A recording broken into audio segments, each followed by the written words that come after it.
2019-এ একটা টিম 3টে গোল খেলে 2024-এ গুইনে গুইনে 3টে গোল ফেরত দিল।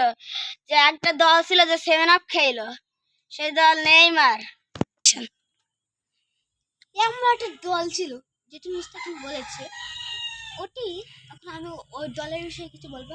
এখান থেকে 50 কিলোমিটার দূরে যখন কোনো দল ফুটবল খেলে, সে দলের প্রধান বলে ফুটবল খেলো না, ইয়াসির আরাফাত চলে আসে, তাই ফুটবল মাথায় নিয়ে দৌড় মারে, ফুটবল মাথায় নিয়ে দৌড় মারে, ওই ফুটবল মাথায় নিয়ে দৌড় মারে।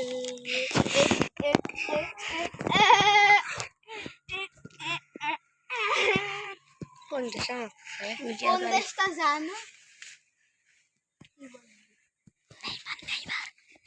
Neymar plus